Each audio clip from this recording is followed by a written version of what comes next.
This is Inside LAFC, the Max and Vince podcast, a very special Concacaf Champions League semifinal edition. I'm Max. There's Vince. We saw LAFC in Philadelphia play in the greatest game in MLS history, in my opinion. We get it again. And Vince, over the next week, we get it twice for a chance to play for continental supremacy. As a soccer nerd, a self-avowed soccer nerd, I'm so stoked that we can just talk about, we can really dig into this matchup. We're going to dig into both legs. MLS is out the window. The season will continue at some point, but we don't care about it for right now. We're going to make sure that we look at this objective, and it's all about getting to the CCL final. And I love the chance to really dig in. This is for the soccer purists, this episode. So we apologize if you normally like Max and I bantering about movies and other stuff. We're pretty much this is 99.9% soccer with just maybe the sprinkling of hijinks, but it's really a lot of soccer that we're digging into here. We are locked in, and we have a very special guest as well, a man who has called some LAFC games as a +1. Also a former member of the Philadelphia Union. He called the Philadelphia game this past weekend. Maurice Edu will join us to break it down. He's also going to give us a combined LAFC Philadelphia Union 11. It's navigating tournaments hard. So many MLS clubs that you felt had a chance to lift this trophy clip a hurdle along the way. LAFC and Philadelphia did not. And when we saw the bracket, you kind of circled, that's a possibility. Here we are. This says a lot about the two teams that have made it this far. And now, if it's a UEFA Champions League or it's a World Cup, when you look at the bracket and you get the matchup you want, it says a lot about the teams. These two teams made it that way. LAFC did it crystal clear. Philadelphia relatively clear with a tougher road because they had to get by Atlas. Here they are, and now you got to take advantage of it. You got to take advantage because you don't know when you'll be back here again. If you've only been focused on LAFC at this point, we don't blame you as an LAFC fan, but we will help you understand why Philly is good, why they might be dangerous. And then, of course, we gave the toughest assignment to Mo. He's going to have to try to separate these players and put together a combined 11. Max, I'm very glad that you and I did not have to do that. We have got a great show, so enough of our jibber-jabbering. Let's get to it. Inside LAFC, the Max and Vince podcast starts right now.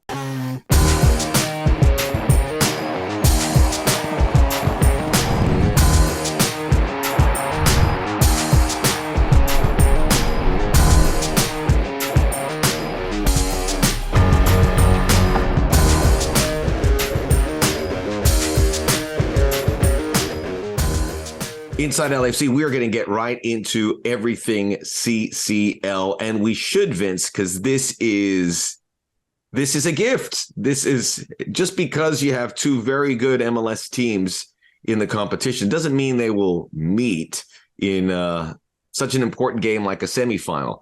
It happened last year when the Sounders and New York City FC, and I love the idea where you have a semifinal of MLS teams and then the other semifinals, two League MX teams, so you get the final of both leagues, and you kind of have two mini finals, sort of, in that way. But it happened last year, and Seattle won it, and this is a great opportunity. I think these are two very strong MLS clubs, and a very, very good chance for Major League Soccer to win back-to-back CCLs, which would have sounded like science fiction just a few years ago, when it was not only Mexican clubs winning it, but all Mexico finals. So, this is progress. We know there's going to be an MLS finalist. We're hoping it's LAFC, but this is a scary situation because Philadelphia are playing their best soccer of the season. They came out of the gate slowly.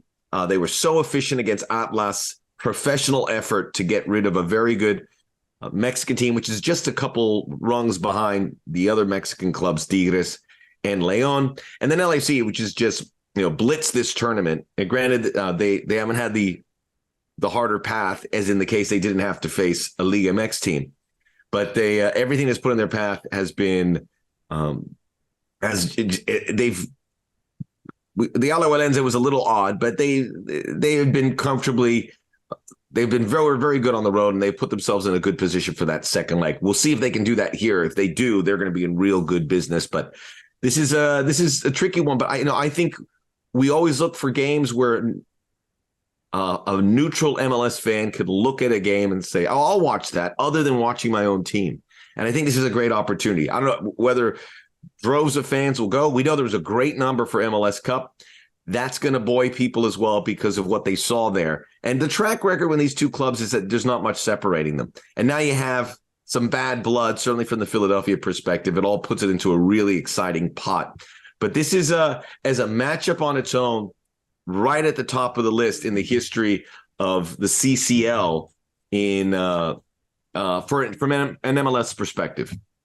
Yeah, I think of the thought, like what you just did there was dig through all the layers of why this is a compelling matchup, and you did not have to engineer any of them, right? Like the narrative does not have to be created here. You just think back to just a couple months ago, MLS Cup final, and everything that it had everything, right? We had lots of goals. We had individual performances. We had extra time. We had a shootout. We had a red card. It's all right there. So really, like for you and I and the people out there creating promotions for this, you don't really have to do much. Just remind people that this game is on and they will be watching. And I agree with you, Max. I think we're in some settings, when you have two MLS teams, you're not super excited for it because you feel like the public might say, well, I get to see MLS teams in a weekly basis. I would rather get a Liga MX team so that it's interesting to travel and interesting to have their fans at our stadium. I don't think that's going to be the case here. I think when we go to Philly, there's going to be quite a contingent of people that want to go there, let alone the Philly fans that will pack that stadium. And then when they come back here, it's not going to be like your normal midweek early in CONCACAF, where the stadium's pretty full and it's loud, but it's not quite to capacity. I think this is going to be full capacity because of the history between these two teams. But I don't naturally love rematches because games get a little bit cagey. But if you had two teams that you wanted to rematch, it would be these two because they refuse to change their style of play. They go into every single matchup anywhere in the world and they say, this is the way we play. We have a default setting. Yes, we can put some tactical nuances in and around it because we have good coaches, but this is what we're going to do. And I think that's what's so exciting because, yeah, generally you have two MLS teams and maybe one is just like, oh, we're happy to be here. But guys, we don't want to mess up anything that we have going on in the regular season. Whereas these two teams are like, no, I think, sorry to kind of slow myself down here. The biggest thing for me is this is like a chapter, or maybe it's a book, but one way or another, these two teams, this was an important part of their season.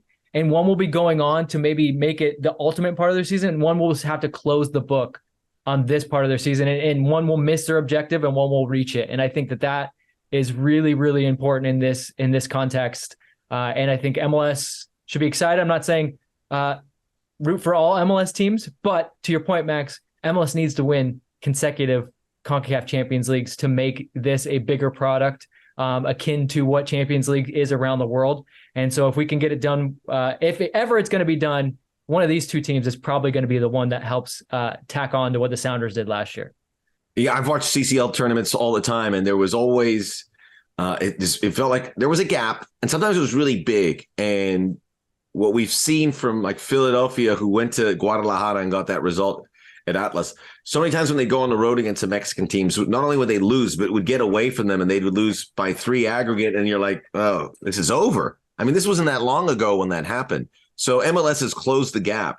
And now they're, if things go well, maybe that gap is disappeared altogether. We won't go that far, but it's certainly trending in that direction. But when this happened, because of what I knew about the CCL, I would always ask myself, yeah, a lot has changed since the end of last season, and teams could be different. Maybe they had to sell a player. Maybe they don't want to prioritize the CONCACAF Champions League because it can decimate an MLS campaign. Seattle won it last year. They didn't make the playoffs. There's a good case in point. But this is a rare opportunity where those clubs kind of stayed intact.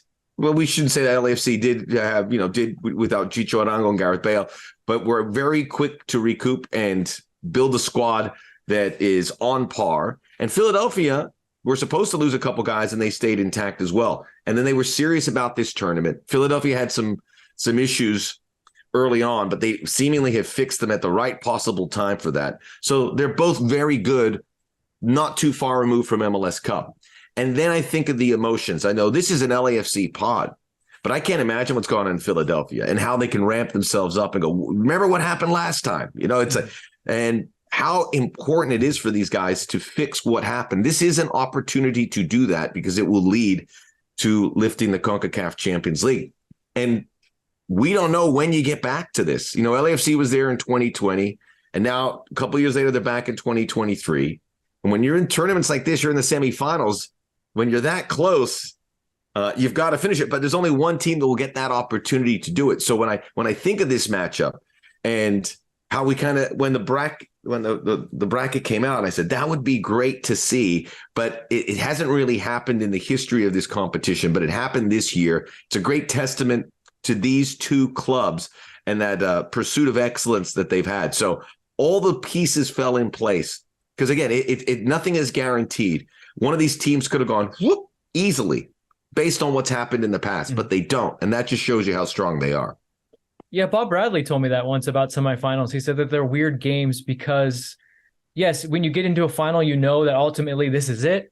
Lay it out on the line. He said semifinals are interesting because there's a chance that you don't make it one step short, and that actually makes you feel that much. You're more bitter in a lot of ways, and that's why semifinals become either really, really great contests or just really nervy contests because players don't. You get in the final, and it's not like you let up and you're like, oh, we made it. Nothing that happens from here, but there is some pride in reaching a final. Just reaching a final, you should be proud of. Now, losing the semifinal, you get nothing. You really get nothing out of that. So I think that's what's going to make this game interesting. And nothing in sports motivates a team quite like losing, honestly. And having lost a final to LAFC, Philly, I think you would say when you're going into this, the motivation, you got to tip it a little bit into Philly because they can get fired up on the fact that they feel aggrieved in what happened in MLS Cup, whereas LAFC is like, hey, we did it. Vince, it's one thing to lose MLS Cup, but you cannot imagine what it's like to lose it the way they did. Mm-hmm. We were in that stadium, and I remember cataloging. We're down 3-2, and I'm like, okay, now what happens next year? We're going to have to cancel this parade. So how do we spin it towards it? It was a great season. And then all of a sudden, boom. And then I go, oh, Philadelphia is now going to have to cancel it was there. Mm-hmm. This is the rarity of sports where they had it. So that has had to motivate them. It's going to make them a dangerous team. It also means that they could have gone the other direction, which they haven't.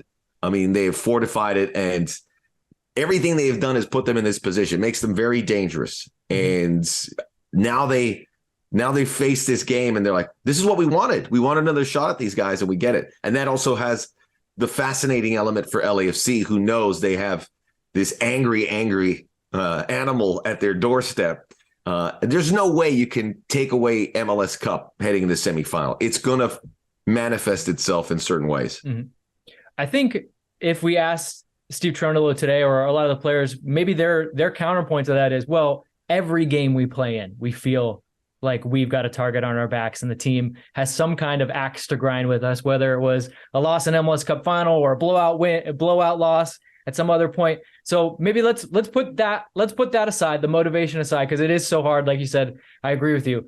I cannot imagine what that felt like and how they harnessed it. But good points in the regard of, yeah, they could have fallen flat and just continued to sink, and they didn't. So that's a point in their favor. But what outside of that, what concerns you about playing this Philly team? Like what on the field? Is there a player? Like when you look at this, you say, I don't like that. It's Daniel Gazdag is such a really good support engine for everything that they do. And it's, he's kind of that glue guy. They play a certain style. It's very difficult. When we've spoken to Steve Cherundolo, and they, when they do it, they're like, oh, it's going to be some heavy lifting to play this kind of team. They have quality at every place. They have, most people would agree that Andre Blake, whether he is that now, has been the best goalkeeper the last 5-6 years in this league. They have Glesnes and Elliott, who granted there was 3 goals in MLS Cup, and Elliott was part of that poster with Gareth Bale. But these are guys that through and through in these MLS games and tournaments like this have held their own. Very, very good. All kind of amongst the best partnerships and individually one of the best defenders. Kai Wagner was supposed to be headed to Europe. He's still there. Mm-hmm. And Chiqui Palacios and him compete for who's the best left back. And Jose Martinez a guy who can wrap it all together the way Ilie Sanchez does. I think that's what concerns me is there's a lot of similarities. There's different styles, but there's similarities in the players. And then you have these dangerous attacking options. They can throw a lot at you. And we've seen Carranza score against LAFC and Gazdag scores against everyone. It's the thing about Philadelphia is, and much how it is with LAFC, there's no real weak spots. It's good. They even have depth. They have great kids like Jack McGlynn and who kind of fills in those gaps as well. They have experience. They have a really good coach. It's that weird kind of mirror image in many ways that has to create fear when you see this Philadelphia team. Gazdag is interesting because he allows them to do a lot of interesting things. And that would be where my concern is too.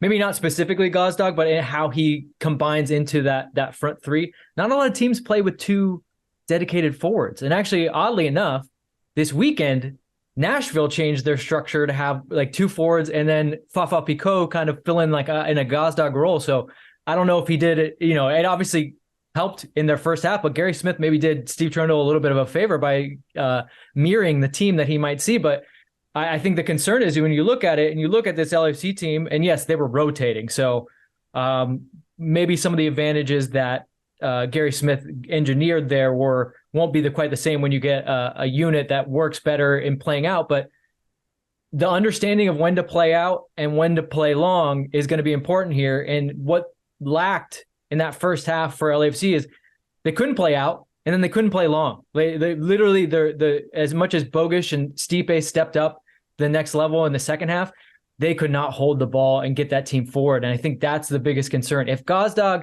Carranza, and Ua can create pressure to where LAFC can't find solutions to play through the middle, and they can't really find angles and time to lift up their head and play that ball over the top to where it's one thing to play the ball over the top. It's another to hold it and then move your team forward. It's not just a cure-all. You've got to be able to actually hold the ball and control the game. Because if you just start sending long balls, Philly, they've got two towers back there, and Glesnes and Elliott, they'll gobble those up. And guess what they'll do? They'll ram it right back down your throat because they don't care about sending one. They don't. When they win those balls back, they're not going to then go, okay, we'll start again. No, they'll throw it right back up there and say, Gazdag, Ua, Carranza, get at it, get after it. And those guys, they relish it. I think that was the one thing that I took away from MLS Cup. Not in the moment. I had to rewatch it, but watching Philly and the way they relish those second balls. And like, you get forwards that sometimes are like, they're throwing up their hands. They're like, guys, come on. Can someone just play it to my feet, make it easy on me? Not these guys. Man, it's hard work. It's hard work, and they get at it and they love it. And they work together. They work in tandems. It's never one guy. It's like, just like a pack of raptors just going after you. And it's difficult. So that would be my biggest concern as well, is how does LAFC find solutions? And they're going to have to do it in both ways, I think. You're going to have to play long sometimes, and sometimes you're going to have to try to find Ilie and your midfield to vary it up, because if you don't, Philly's just going to stay on the front foot, and it's over two legs. Oh, it's going to be brutal. Yeah. Let's ask about what LAFC is doing well right now. And we're not touching too much on the Nashville game. You did there a little bit, but this was a heavily rotated a team with Daniel Maldonado and Eric Dueñas. And you mentioned Bogusz and Stipe Biuk getting the start. Bogusz, who just arrived. So it was going to be a bit choppy, and we saw that in the game. All that said, LAFC were able to get a point on the road, stay unbeaten, which has its value really for this club. But I think when you kind of have to slightly remove the Nashville game because of that. Denny Bouanga's a mutant, so he just keeps playing 90 minutes, like the rest of us eat Tic Tacs. That's the way it is. It's just he's a crazy talent and with a crazy motor. He'll be ready to go. Mm-hmm. So that is what he scored the goal. Obviously, he's been so consistent at scoring goals in the CCL and MLS. He has been the MVP of the CCL there. So that is something that LAFC is doing well. I think the top of the list, which has made them such a good tournament team for me, is the improved defense. And we will see, Aaron, we'll get some details on Aaron Long, who didn't travel with the team. Jesus Murillo, Giorgio Chiellini are all options there. But the fact that they don't give up a lot of goals and not really too many great opportunities either. The Galaxy, I guess when you look at the Galaxy game and some of those things, they only didn't towards look, the end of the game. Yeah, those were at the end of the game, and it was a unique circumstance being a rivalry. But when you look at the full body of work, this defense has been as good as any LAFC defense we have seen. They're tidy, they get clean sheets, and they have depth, and they have options in many positions. They defend their box extremely well, which is going to be important against Philadelphia, who likes to get runners in the box and arrive and cause chaos there. I think the layer that I would add on to that, what LAFC has been doing really well, is they have match winners. They just, in moments, if you get into moments with LAFC, and what I mean by moments is just an action in the game where like the better talented player usually comes out on top. Like, it's, don't talk about tactics, don't talk about formations, just talk about high-end talent. And LAFC not only has high-end talent, but it's also performing, right? It's one thing to have it. It's another thing for it to actually come to fruition. And I think in a lot of ways, this LAFC team in tournaments reminds me a little bit of a Real Madrid team. Whereas, yeah, they have a foundation in which they don't really give up a lot of chances. They're not really doing anything super crazy to tactically, but because they're not giving up a lot of chances, then they can just play with their talent and say, guys, when the moment arrives, go out there and win us a game. And that's kind of what you saw against Nashville, and you've seen a lot this season, is LAFC has the high-end talent that if they keep things tight in the back, which they have pretty much all season, they're going to find a way, whether, and it doesn't even need to be a big opening, right? Just a little crack of the door. Somebody is probably going to score a goal, whether it's Denny Bouanga, Carlos Vela. They just have so many match winners, and that's what LAFC is doing well. But it all is predicated on, as you said, the defense. Because if you're leaking goals, it's not going to matter how often your star winger gets you level. You got to win. You got to win matches, and I think the defense has really set the foundation to allow the guys like Denny Bouanga to go out there and be superstars. I love that point, Vince. And it's easy maybe back in the day for LAFC. You know, Jim Curtin of Philadelphia says we've got to maintain what Carlos Vela is doing. But this year they have two distinct match winners, which is one more than one and changes everything. Denny Bouanga was the MLS Player of the Match Day in Week 7. Carlos Vela was the MLS Player of the Match Day in Week 8. This is unprecedented where you could do that. And you equally have to be cautious of both. And that's going to make things very difficult in the preparation for Philadelphia, because you can't say, well, we're going to find ways to contain Denny Bouanga. I think they really have. That's probably the most important, because Bouanga getting vertical can cause so many problems. That's probably the first order of business. But the second, you know, Carlos Vela, the way he had played in that Galaxy game, and the way he is going to get up for this semifinal. This is what he came here to do. He came here to win trophies, and now he can win this biggest one at the expense of Liga MX and perhaps play at the Club World Cup. We don't want to get ahead of ourselves, but that makes these two guys very dangerous. Let's look at the tactical matchups a bit and see where it is.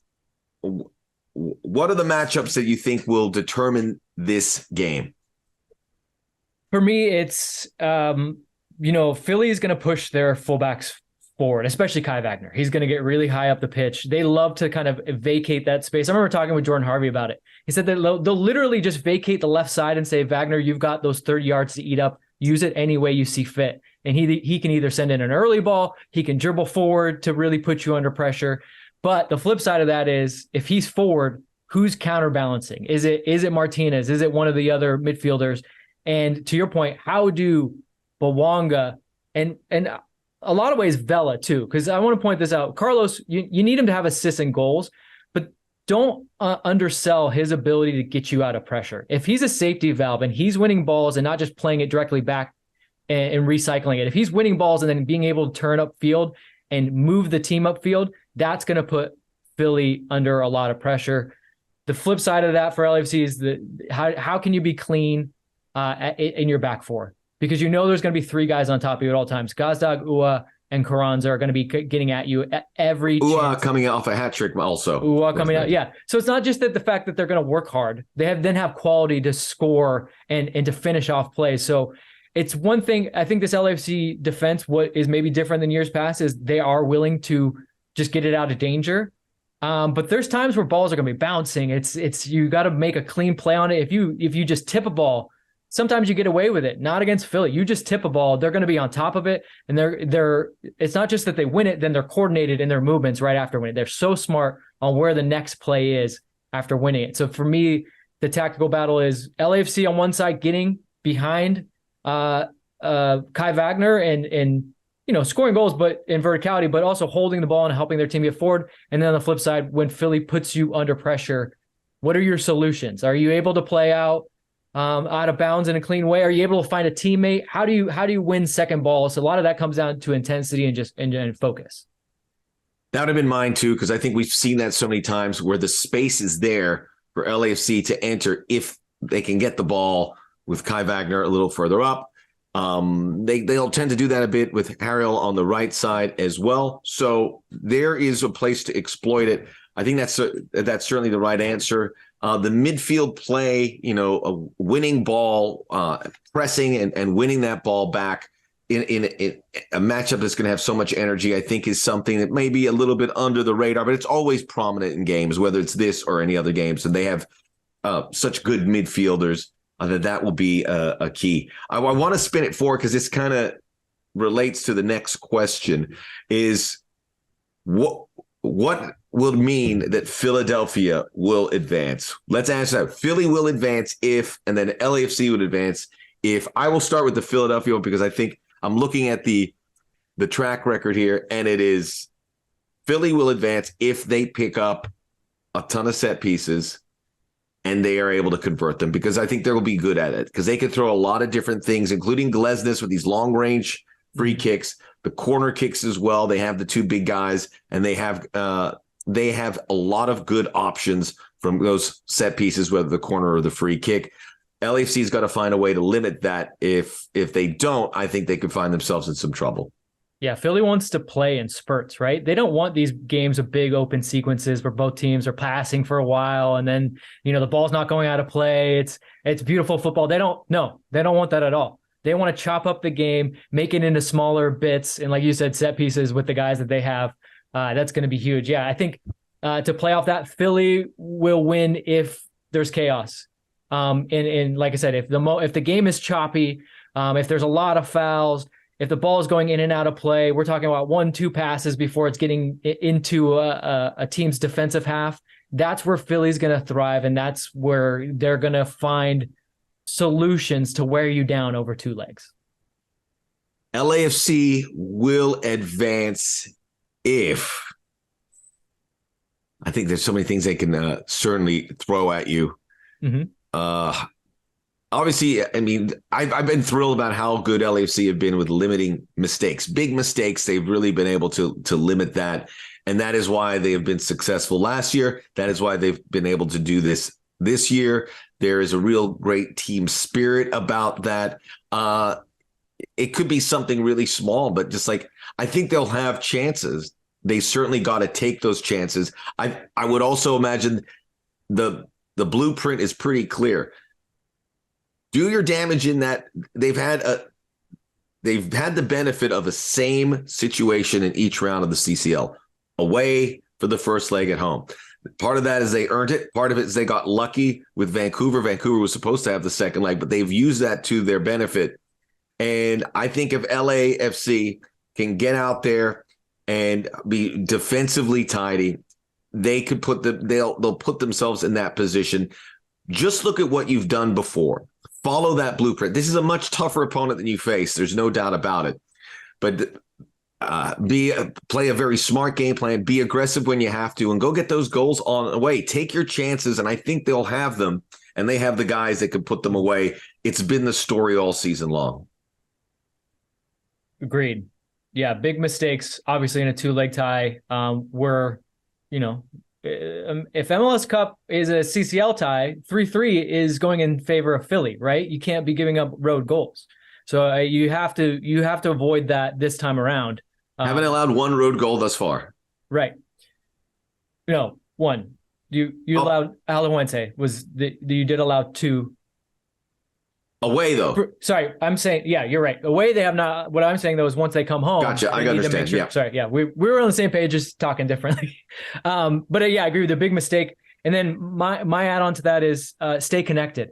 And that means that's on both sides of the ball because, like we've been talking about, second balls are going to be a big part of this game. And if you're stretched in those spaces and you allow Philly players to fill in those gaps, you're really going to put yourself under pressure. But the flip side of that is sometimes you're going to want to get out of pressure and you're going to want to play it long. But if you continue to just have Bouanga or let's say Mahala, standing at the midfield, just ready to race forward and get forward without the rest of the team, that's going to wear you out too. So it's a modicum of control and to stay connected, to find ways to move up as a team because this Philly team, when you get stretched, they love it.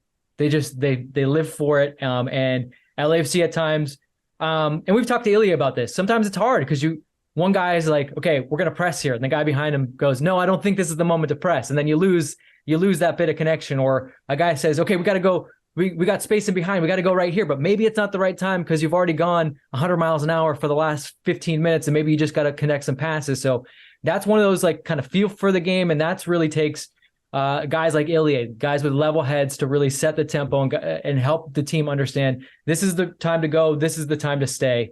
But if LAFC ultimately is able to be connected and have solutions where they have short passes and they have shorter distances, I think that Philly might struggle in trying to chase them and being over aggressive in those tight spaces.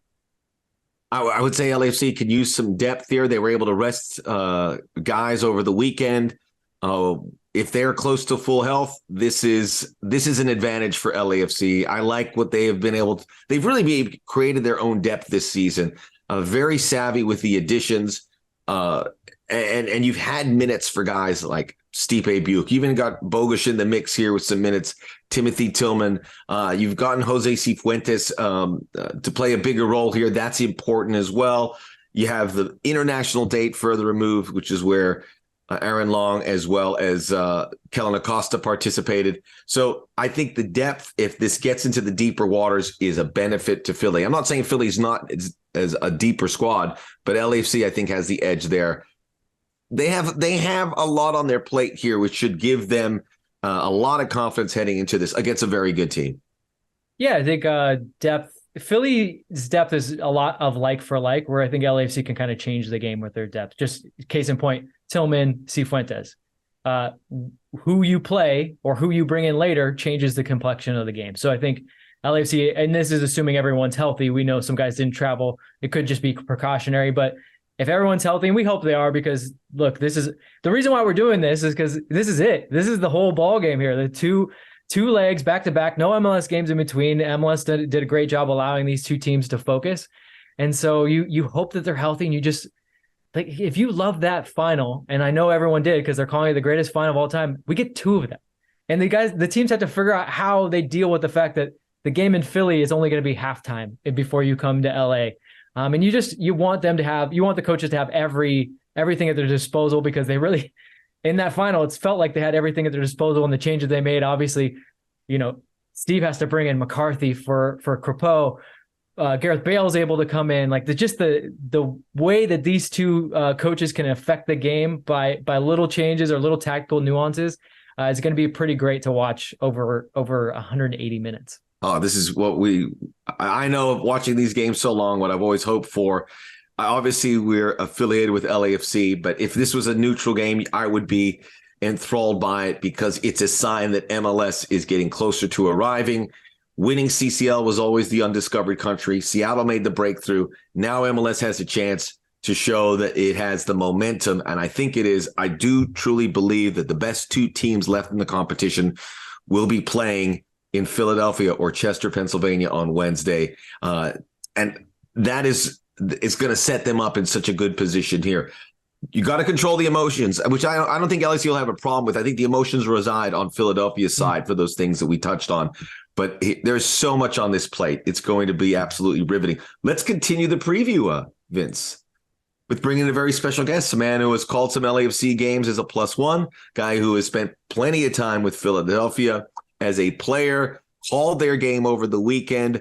Mo Edu is going to join us here on Inside LAFC. We can hit him with some hard questions. We're going to ask him for a projected 11. That's going to be a tough one. That's going to be a projected LAFC Philadelphia combined 11. That'll be coming up. It's Inside LAFC. We're getting you completely ready for one of the games in the history of LAFC. We'll take a quick break. We'll be back with Mo Edu. The MVP podcast returns.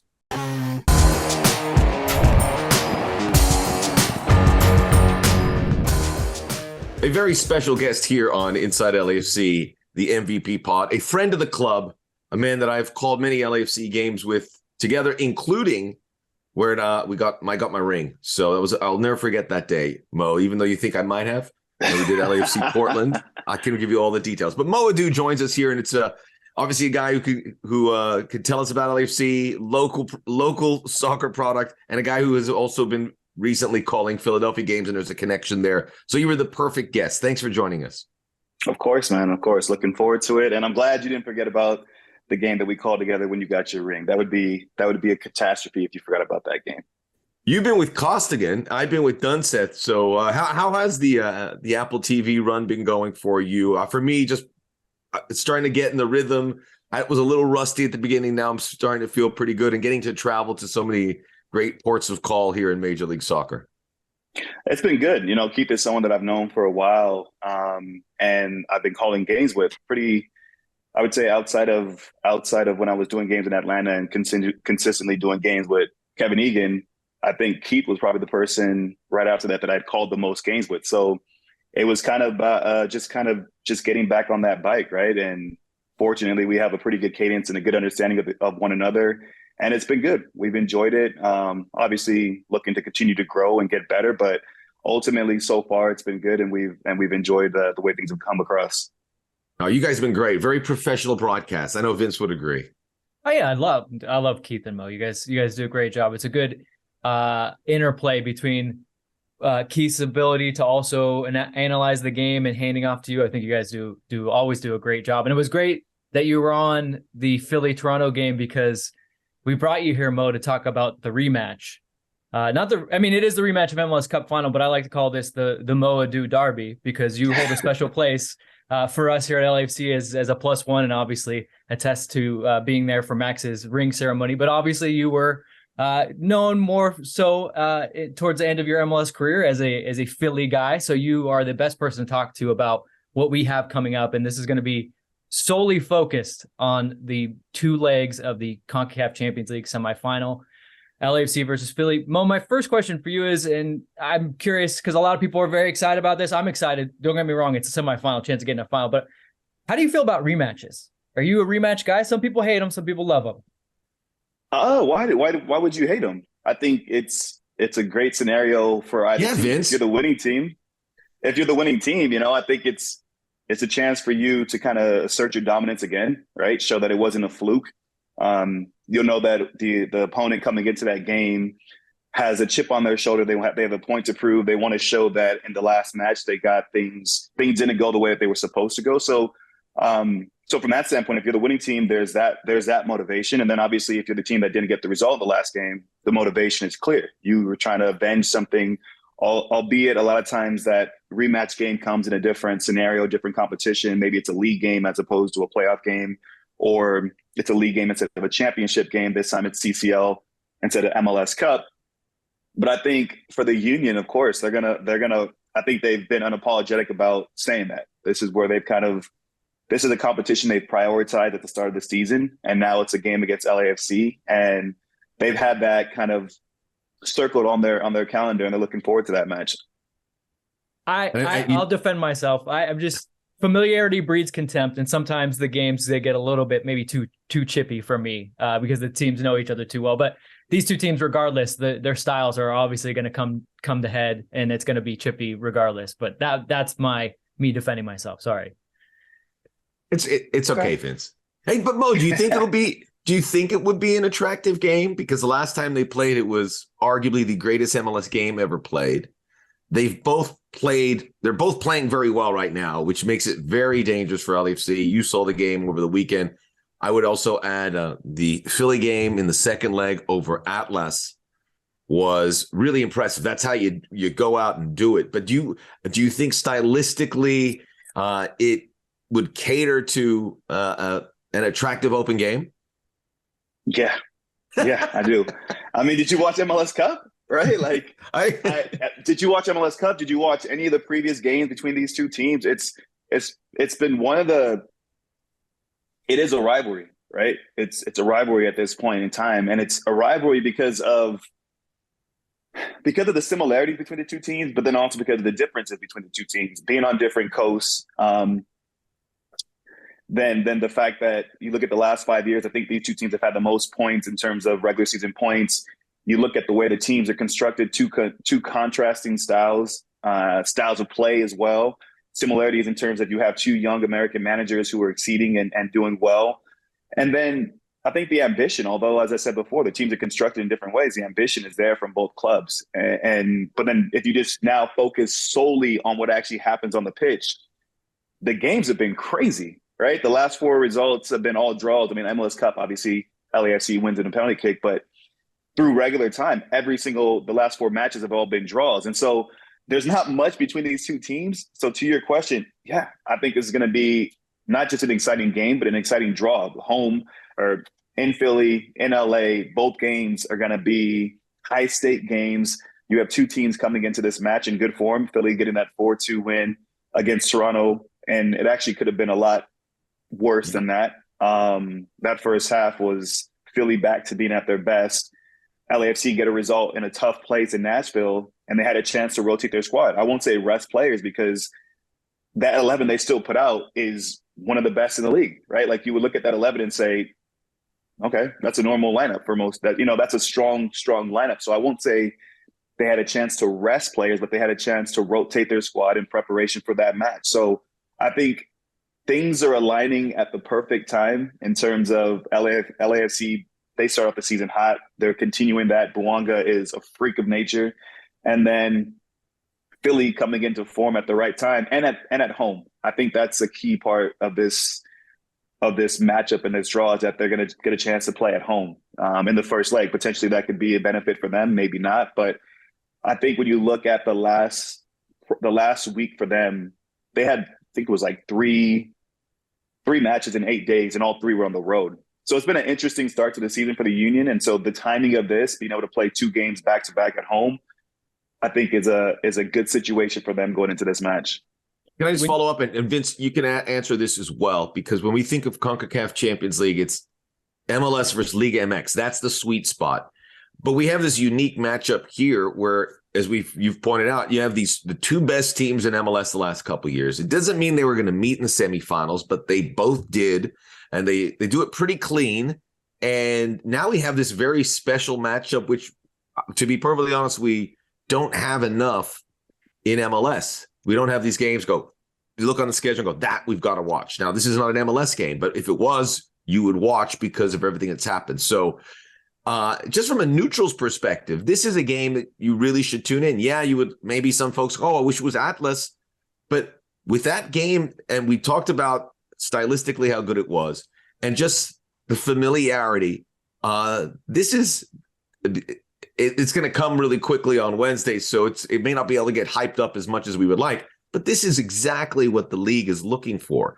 Marquee teams, 2 different coasts, big-time players on both teams, a history where they don't really care for each other. They've played for the biggest prize, and now they're going to be playing for a biggest prize. I will also add, you could agree or disagree, that these are the best 2 teams remaining in the competition. Well, I think whoever wins here is going to win the whole thing. This could be famous last words, but based on what I've seen in the tournament and based on what we've seen going back to last season, these are as maybe going back to when Toronto and Seattle were playing in MLS Cups together. This is close to kind of like a super team phenomenon that we've had in the league. Am I overselling it? No, here's what I was going to say. So the first thing that you said that caught me off guard was, some people may have preferred it to be Atlas. Why? I didn't prefer that. It's a different I'm test. Biased, maybe. Yeah, for sure. But just like in the Champions League, like if it was like if it was like Man City, Liverpool in semifinal was good, maybe say, what was Man City? Mo, it's travel. Milan. We love Philly cheesesteaks, but they wanted to go out there and taste the food out there in Mexico. As I said, I think there's travel. Travel was the main reson why they might have wanted Atlas. And this is a bit of an outlier too, because I honestly I've looked at it. We never get it. We've never had it in a CCL, not in a semifinal. It's usually one MLS team that makes it wrong. We have 2 very strong clubs. That's the other part of it. You're asking, have we not sold it enough? I think when you go back one round, this game was already starting to be promoted, right? People are already salivating at the prospect of these two teams. And when you saw the brackets start to align themselves and shape up the way they're shaping up, and you start doing your own, playing out your own fantasy bracket of how things could look, this is the game that people would have earmarked and said, I want to see this. Especially if you're an MLS fan, if you're based in the States and you follow this sport, you know these two teams, you know what just happened in MLS Cup. You're like, I want to see that again in a competition where there's high stakes and these results have significance. So I don't think that this has been undersold. Can it be sold more? Of course, that's always a possibility. But I think people are ready. They're waiting. They're excited. They're anxious. They're nervous. If you're a supporter of either side, you're nervous because this is a blockbuster kind of game. I think this, and I don't want to step out of bounds here, but I think this is one of the biggest games from a MLS standpoint in CCL, right? Like I agree with you from that standpoint. I think that these are two of MLS's juggernauts. These are let's just it's blunt, be what it is. These are your MLS Cup finalists, right? Your two teams that met in MLS Cup. So the defining game for our league, these are your two finalists, and here they are meeting in a semifinal with a chance to go on and win the competition and play in the Club World Cup. Like that's incredible for a chance to keep CCL in our league have a champion coming from our league. I don't think you're wrong. I also agree, and I'm probably biased in saying that I think that the winner of this will probably go on to win it all. But that being said, I think MLS is winning in this scenario because we're going to be well represented whoever makes it to the final. I agree 100% with Mo, and I'll take it one step farther. I think this is good for CONCACAF. I actually was playing soccer with some friends last week, and one of the guys said to me, oh, how is LAFC doing against Vancouver? That's not a league game. And I said, no, it's Concacaf Champions League. And he said to me, yeah, I don't really follow CONCACAF. And let's be honest, Liga MX has dominated this competition. We've seen some great Liga MX versus Liga MX games. I can think back to like Monterrey versus Club America, but we've never gotten this in MLS. And I think CONCACAF's got to be, for all the reasons Mo just laid out, they're like, okay, MLS fans are going to take this matchup very, very seriously because of what it was in MLS Cup. And now maybe they'll understand what this competition can be in terms of a Champions League for the whole region. So I agree with you, Mo, 100%. But getting back to the game, I want to just key in on something you said leading up to it is Philly back at their best. When Philly is back at their best, what does that look like? You called that game. They were electric in that first half, and it really could have been 5-6-0, but they took their foot off the gas because they probably looking ahead a little bit. They didn't need to expend too much energy. But what is it that you see? What are the little things that they're starting to put together that maybe weren't there to start the season? Well, what does it look like? It looks like hell if you're an opponent, because so in their front three, they have three players who can make plays. They have a really good understanding between Daniel Gazdag, Mikel Ura, and Julian Carranza, which I think has been three players that I think were incredible signings, right? Carranza was in Miami and they just couldn't find a way to get the best out of him.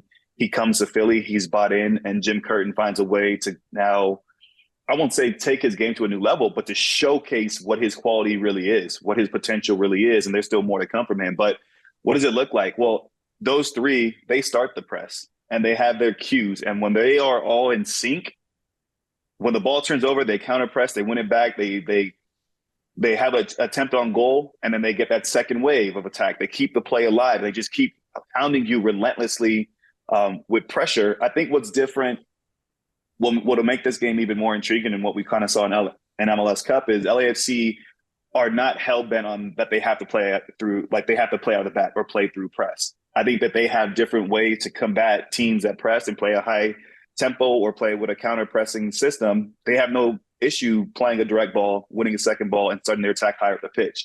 So that makes it intriguing. But what Philly did really well was they changed the point of attack really well. They got the ball wide. And because they play with two strikers, when they put balls in the box, it's not just helpless balls in the box. They always know that they have, whether it's Ua and Carranza, or if Ua's made a run into a wide channel or Carranza's made a run to a wide channel, Gazdag is so good at being a late runner. So they always have minimum two players attacking service in the box. And I think that was really difficult for Toronto to deal with, especially in the first half. I think Toronto defensively were really poor though anyway. They were pulled out of position consistently. 1v1 duels, they lost a lot of those. Philly were scrappy in the midfield. That diamond midfield they play, it's so compact. And so when the ball turns over, they get bodies to the ball so quick, and especially at home. It was an interesting game, actually, because there was potential of a rain delay, weather delay. So some of the fans left, came back, and those who weathered the storm, I mean, they were rewarded with that, because the performance from them was high tempo. You might look at the highlights and say, oh, well, it's a fluky first goal, a little deflection on that goal. But if you watch the build up to the plays, no, they opened them up. The first goal, they play a ball into a channel. This is what I'm talking about with the willing runners of Uwa and Carranza. And that's what kind of starts that play off, because they have these guys who are daring and say, I'll chase what looks like a lost cause. The second goal, Carranza, it looks like the ball's going to go out of bounds for a goal kick. And Sean Johnson goes to make a play on it. Carranza gambles. He just takes a gamble and chases what looks like it's a dead ball, and he has no reason even going for it. And he's rewarded for it because he wins the ball, puts the ball in the box. And like I said before, they always have numbers in the box. And falls to the back post, deflection on the way in. But you make your own luck is what I'm getting at there. And I think they did a lot of that. And it starts with their press being collective. They're compact. Jim Curtin always talks about if the distance between their center backs and their strikers is between 30, 35 yards, then they're playing well. And you saw that consistently throughout that first half, especially. They also played close to their first choice team, which LAFC did not this weekend. They did rotate players, and they were able to get a result in Nashville. I'm curious to think, were you surprised? Because, the rule of thumb is, hey, you have a big international date Wednesday. Maybe you don't field your A team. For me, it turned out to be good because they got such a great performance out of it. But it could still be viewed as a gamble. Even though it was a Saturday game, a Wednesday game, there's still some time, and both those games, you don't have to travel. But still surprised that Jim Curtin, who has rotated in this tournament, that he came out with, all the heavy hitters. I think initially that crossed my mind, but I think given their results domestically, I think it was so important for them to make sure that they got a result in the league, right? Because while they're doing everything that they needed to do in CCL and getting the results and the performances that they need there to advance to the semifinal match, in the league, you don't want to start letting that gap get too wide. And now you're suddenly chasing points later on in the season. I think the other part too was knowing that the CCL game, the first game, is at home, getting back to making Subaru Park a place that teams hate coming to play against the Union. I think that was so important. So putting out your best 11 and getting that confidence and that kind of performance back reflected and representative of that group in that building, I think was important, and it bodes well for that semifinal match. Yes, they're not going to have the same amount of rest time as some of the starters from LAFC per se, but I think it was important for that group of players to get back to being confident at their best, and especially in that building. So this is a trade-off, right? Like, what do you roll the dice in some scenarios? I think LAFC, again, I think they've done a good job with their rotations throughout the course of this campaign so far.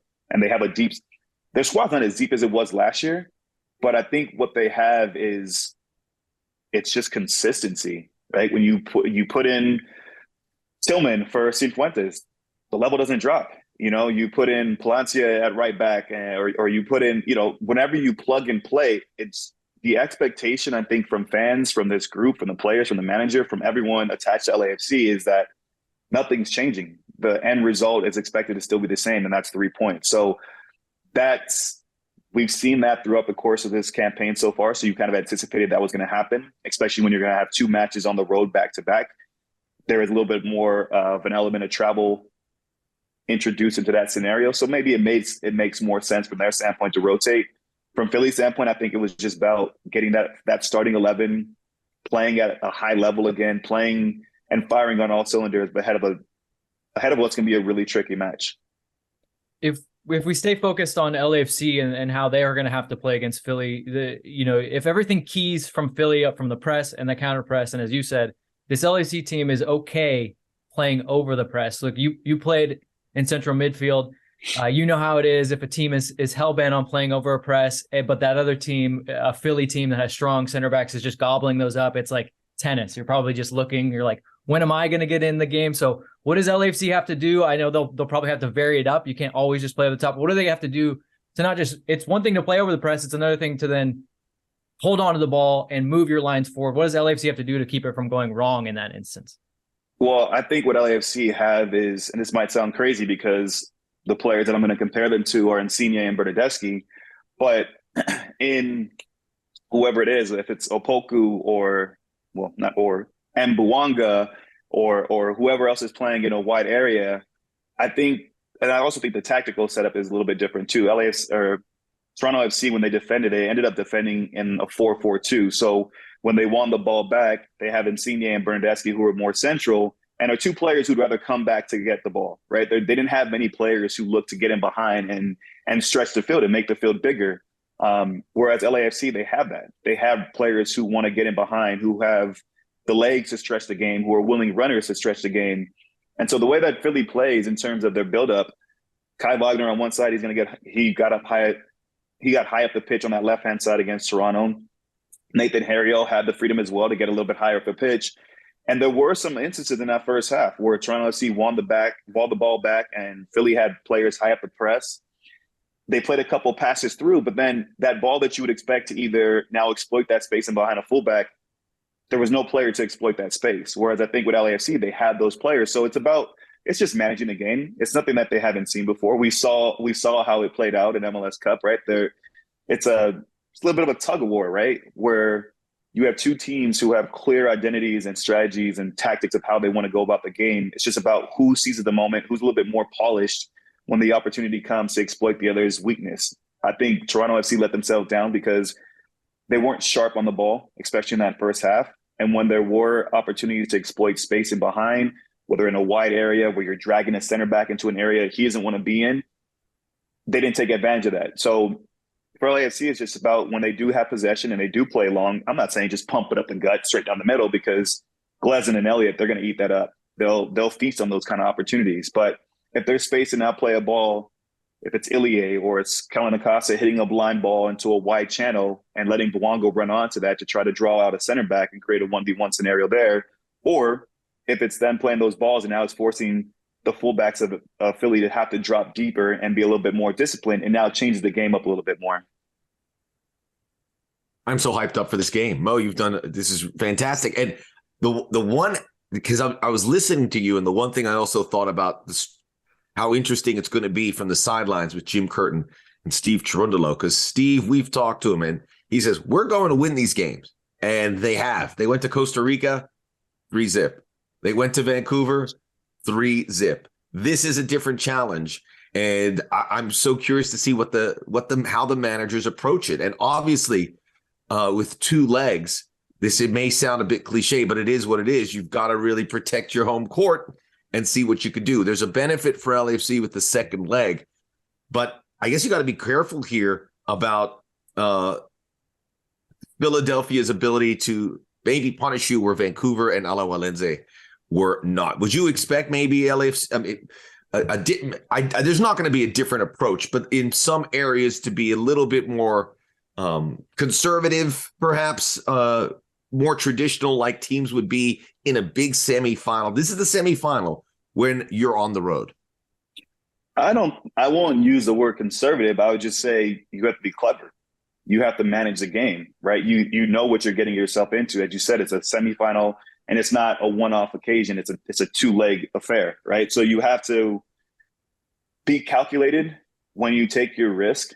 And I think we've seen that from LAFC. This is a team, a group of players who, through their experiences collectively, especially in last year's campaign to win MLS Cup, you saw that. You saw how they learned how to manage games, whether it's home or away, right? There's different ways that you go about that. Sometimes you're managing the game by just possessing the ball a little bit more, forcing teams to have to come out of their shell and then exploiting them in those moments. The other part is you have superheroes on your team. You have guys who can change the game in an instance. You know, the likes of Bouanga, the likes of a Carlos Vela, who I don't know how we haven't mentioned his name thus far in this conversation. But you have players like that. You have defenders who can chip in with goals. Ryan Hollingshead had 6 goals last year, right? He's already got a couple this year, I think, as well. You have people who can put in good service on set pieces, the likes of Kellen Acosta. So there's different ways that you can find avenues to create advantages. It's not just solely in the run of play. It could be dead ball situations. So with that, I would say, no, I wouldn't expect them to be conservative, but I would expect them to just be calculated. LAFC, I think one of the things they pride themselves on is being who they are, right? And with that, there's an adaptability to it because you have to be able to make changes in game. Part of that relies on the shoulders of Steve Cherundolo, but I think they are more so a team who wants to go out there and be themselves and force other teams to adapt to them as opposed to being reactive. They're obviously in soccer, football, there is a reactive element to it, but I wouldn't expect much in terms of a change in tactics or a change in approach. I think as soon as you do that, you start to show fear and you show that you're more. And I think as soon as you let that be shown, teams, they get a sniff of that. They sense a little bit of blood in the water and they go for the kill. And Uwa is in form, man of the match day, hat trick. Carranza, he was unfortunate not to get a goal. Daniel got they have some guys who can really take advantage of moments and are hungry and are relentless. So we are in for a true treat tomorrow night. That's all I gotta say. I can't wait to watch this one. But and I was watching Jack be there. Oh man, we should have gone, and we wanted to go with McCarthy and see where we should go to get a cheesesteak. Have you have experience in that? Did you have a go-to cheesesteak in your time there? Yeah, I used to go to the spot called Jim's, so I was just. It's always a guy's name or someone's Jim's, name. Yeah, Pat and Gino's, of course. But apparently it was burned down, the reopening, so I didn't get a chance to have one this past weekend. But that's another storyline right there. McCarthy, right? Yeah. To Philly for him. And Andre, and look, when we talk about McCarthy, we got to talk about Andre Blake because he was the best goalkeeper in this league, and it didn't go well for him. So just fascinating if it gets to that point where once again there's nothing separating these two clubs, which is the track record, as you said earlier. There's nothing separating these clubs when they play. They're a perfect matchup. Its only separation was a penalty shootout in MLS Cup in those 4 meetings. Yeah, no, I agree with you. I think when you look at the lineups, you're honestly, it's a coin toss in so many positions as to who are you choosing, Andre Blake, for me, he's here for me, right? Because I had a chance to see his progress from day one. I was there when he got drafted, and to see him come in, and some of his traits were obvious, like his shot stopping ability, the guy, his ability to just to read situations, and then his spring, his explosiveness to get out and make saves was incredible. But he had to buy his time, right? And he had to. Goalkeepers is such a weird position because it's not like you're making rotations all the time, and it's not like there's many opportunities, but you just have to be ready when that chance does come. And he did that. He's grown and he's gone from strength to strength. So I'm always rooting for him. I'm always excited to see him doing well and succeeding. Well, you kind of set it up perfectly because you said it's like a coin toss between a lot of these players. And we're going to end this interview putting you under pressure here, Mo. We're going to ask you to build a combined LAFC-Philly 11. So it's no longer a coin toss. We're going to use your expert opinion here, and you're going to put it together.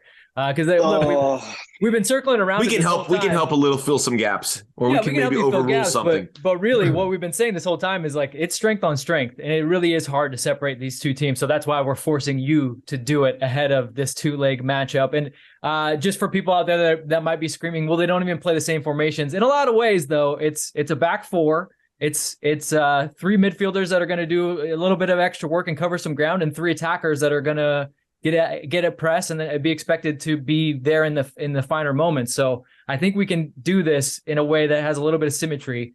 We'll go back right where you were. So. Yeah, we'll go back right where you were to that goalkeeper position. You've got Andre Blake, John McCarthy. Obviously, you've got the hero of MLS Cup and a guy that's just been so consistent for so long. Where are you going? Yeah, I got to go with Dre. I got to go with Andre Blake. The consistency, first of all, Philly is even competing in the East and winning the East last year and competing for Supporters Shield because of him. The amount of points that he earned them over the course of the season was incredible. I had him in my MVP race. I thought that he deserved to be in that conversation. So that one I'm going with him, with Andre Blake in goal. Okay. So let's build out from the back. Let's start with your center backs. Who would be your center back pairing? Wait, by the way, I want to hear from you guys if there's any debate on any of my choices. So any debate there? No debate. I think it would be tilted if we said John McCarthy, even as good as he was in that MLS Cup, because of the track record for Andre Blake. I think that's a pretty clear. That's a body of work is hard to argue with. Maybe Johnny will get there someday. Goalkeepers have a longer shelf life, but as it stands right now, I mean, Andre Blake might be the greatest goalkeeper in MLS history. So yeah, there you go. Okay. So this next one's going to be a little more tricky, I think. Yeah, I think center backs I don't know. You can tell us when you're done, Mo, but I think center backs might be one of the toughest to pick. Which is weird. It's tough, and it really is, and because we talk so much about the attacks from both teams, but because it's a coin toss for me between Jack Elliott and Jacob Glesnes. What I'm leaning toward is doing one from either team, because I think in LAFC you have this, how many players? 4? 3 that play that are in that true rotation: Aaron Long, Murillo, and Chiellini. So I'm gonna go. So from Philly, I'm gonna go with. Oh, this is tricky. I was gonna go with Glesnes because he's, you're the defender. I'm gonna go with Jack Elliott. You know why? I played with Jack Elliott. So I played with Jack Elliott. He could have been the hero in that MLS Cup, scoring goals in the game. I'm gonna go with Jack Elliott, and again, there's not much between. I don't think there's much between himself and Glesnes. They formed a good partnership there, so I'm gonna go with him, and I'm gonna go with.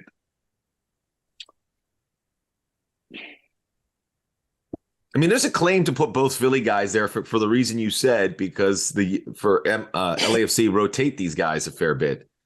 Yeah, and they've all kind of with the burden. But the one way we can't help you, Mo, is the flex that you had. Max and I are not going to be able to say we played with so and so, so we're not going to be able to help you there. Not one bit.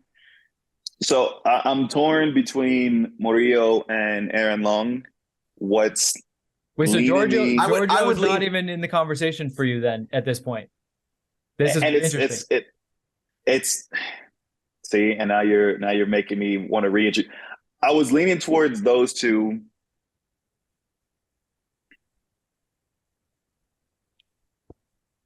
It's a tricky one, man. I'm spoiled for choice with options here. I would lean into Murillo. I think he's been kind of going back to last season, because Aaron Long's still finding, I think, his way. At least had some good performances. Did not play this past week. Did not travel this past weekend, actually. Mm-hmm. But it's still, I mean, Should we just slot in Murillo? What do you think? Murillo is underrated in this league, and but that's why I actually like Mo, that he was like top of mind for you, because I think as a player, you look at someone like Murillo and you see what a lot of people maybe miss, because defenders don't get their credit in this league the way that they probably deserve. Yeah, I mean, that's so. Like I said, I was leaning towards him anyway. It's no disrespect to Chiellini. I think Chiellini makes pretty much any other team. But with this LAFC team, I'm probably going to go with Murillo at this point in time. Okay. We got Murillo and Elliott. That's a good center back pairing. Okay, so fullbacks none of this gets really easier though, per se, because like you got Kai Wagner, Palacios. I think the right back maybe might be a little bit easier, but maybe not. I don't know. What do you got left in right back? Right back, I'm going to go with Hollingshead. Again, if you talk about body of work, I think over the course of his career in MLS, he's been incredibly consistent. I think last year, coming into a new team, put together a strong performance. 6 goals as a right back. I think he offers you quality on both sides of the ball and could be pretty influential in how this game plays out. On the left-hand side, all I keep re-seeing in my head is that ball being played in the box for Bell to head it down, and who played that ball. Palacios. But with that being said, Kai Wagner, I think, is a pretty elite center back. To balance things out, I'm going to go with Wagner on the left, and I'm going to go with Hollingshead on the right. We could do this through a day's worth of talking. So in order to maximize your time, we won't push you too hard on your selection, so you don't have to re-debate it in your head again. So let's move to the midfield. And like I said, even though they play with a diamond, technically 4 midfielders, it's similarly set up where you have more of like a 6 and 2 shuttlers. So let's kind of fill it out that way. Who would be your midfield 3, the guys that are really going to be covering ground and helping these teams push forward? So my 6 is really tricky, man, because they're different. I think Ilie's way is a lot more composed, a better organizer. He's that safety valve in possession. But in Martinez, you have a wild card because Jim Curtin just said the other day he thrives in chaos, and this game could be chaos. So for that reason, I'm going to lean towards Martinez being my 6. Okay. In front of him, now it gets tricky because you got McGlynn, you got Bedoya. I'm probably going to have to slot Gazdag back into this conversation as well because I'm already visualizing who my front 3 might be. Ooh, okay. So it's good that you have one. You're going one step ahead here. Yeah, a lot of good 8s out there in this game. Yeah. So I'm slotting Gazdag back 1. So I'm gonna go with him as 1, and because he's playing in that 8-ish. Call it 8.5. I'm giving him a little bit more freedom. So I'm playing a 4-3-3. Sorry. Let me describe that first and foremost. 4-3-3. So at the base of it is Martinez. On one side, I'm going to go with Gazdag. On the opposite side, because I'm giving Gazdag a little bit more freedom to be advanced, I need someone who's a little bit more disciplined. So I'm going to go with Acosta instead of Cifuentes. Okay. For that reason, it makes a lot of sense. Look at Mo balancing his team like a manager over here. Trying to. I just, if it wasn't Gazdag, then it might have been a completely different balance in that midfield because I might need 2 who are a little bit more willing to get forward. But yeah, for that reason, I'm going to go with Kellen there instead of Sifu. Probably controversial, but it is what it is. Now my front 3. Yeah, you alluded to this. You already thought about it, and this might answer the question that everyone keeps asking about LAFC. That is like my pet peeve: is do they need a 9? So, are you using a 9 in your front 3? I am. I'm gonna have. So the only part that was tricky for me was, do I let that 9 be Carranza or do I let it be Mikel Uwa? And I'm gonna go with Uwa. It's coming off a hat trick. It's hard to leave him out of the team. Coming off a hat trick. On opposite sides of him, I'm going to go with Vela and Bouanga. I think that team right there is pretty solid. That's a good team. Plenty solid. Yeah. Any debate from you guys? The number 6 choice is very tricky because they're so important to their clubs. And I just think that's that similarity. I mean, that's always a very important position for most clubs. But I think with Philadelphia and LAFC, that really is the metronome. That is where it gets it going. So it's you're gonna ruffle some feathers with some of our LAFC fans here, but I think they'll understand. The center backs are where you're splitting hairs, right? Because there's so many good ones, as you said. It's a really good discussion. To Max's point, the 6 is the one where like people might be upset, but that's where you have like, I feel like that's where you have the biggest choice in the fact that, like you said, it's 2 very different players. So it really is like what you want to choose and how you want to set up your team to attack or defend. So I love your team. I don't envy you having to do this, but I'll tell you what, that team, if that team did in fact exist, whoever's on the other side of the bracket, I don't care. It is Club America, Monterrey. Obviously it's Tigres and Leon. No chance. There's no chance that Liga MX team is beating that team. Yeah. I would agree with you. The hardest choice for me was because I absolutely love Ilya as a player. I think his soccer IQ, I feel like the guy never has to do much running because he just reads plays 3-4 plays in advance. Again, the only reason that I went with Martinez is because, well, one, I'm just factoring in that I'm letting guys like have freedom to just roam a little bit more. So I think Martinez can cover more ground. And then because I think this game could be a chaotic type of environment, and that's an environment that I think he thrives in. But that also was part of my concern. I look at Ilya and I don't ever see him getting sent off in a match. Martinez, there's that wild card, but I'm willing to roll the dice a little bit, I guess I would say. But I would agree. That's probably the one position that I really was like, I know I said it's a coin toss in other position, but that one truly is, because I mean, what you get from Ilie is true leadership as well. Damn, now I'm like talking myself out of it. Stick with your, as they always say, go with your first, go with your gut feeling the first time. If you switch things around, that's where it gets a little hairy. But it's going to be a fantastic evening. We can't wait for it. This is it, folks, for MLS fans. This is the game that if you're a neutral too, you tune in. And we know LAFC and Philadelphia fans are very nervous. This is a huge date for them. First leg is Wednesday. I believe it's 6 o'clock local time, and it's going to be FS1 if I'm not mistaken. So you check that out. And then the second leg is on Tuesday at BMO Stadium. Maybe we can get you out there for a Mo. We'll set you up in the suite. Good living. Hey, let me know. I will make the trip. I'll be out there. And the more that I'm sitting here thinking about it, guys, I'm leaning towards Ilie. So who knows? TBD. But yeah, I definitely. Let's put it. We'll call it Ilie Martinez. We'll do a hybrid player. There you go. A hybrid player would be great. There you go. Hey, Mo, we appreciate you. This was an awesome discussion, and I know it's going to get people charged up for it, which is exactly what we want to do. So enjoy it. Enjoy the road out there with Costigan as well, man. Where are you off to this weekend? The league's better with you. Where are you off to this weekend? I appreciate that. We have Columbus versus Miami. Oh, I just got to call a game that stadium yet, so that'd be kind of cool. Oh, it's amazing. It's really, really impressive. But then Dunseth made us walk back to the hotel to prove a point that it was close, but it was still a mile away. And I go, I don't want to walk a mile. No, I'm not doing that. At 10 o'clock at night with my bag with my computer in it. So I go, thanks for making that point. I see it's close to downtown, but let's take a ride next time. There will be no points being proven in our scenario. Promise you. Good man. Mo, we'll see you out there very, very soon. Mo Edu covering the MLS for Apple TV, and you can see him on so many platforms. And you can see him here today. And that brings us to an end to another Inside LFC MVP podcast. I'm Max. It's Vince.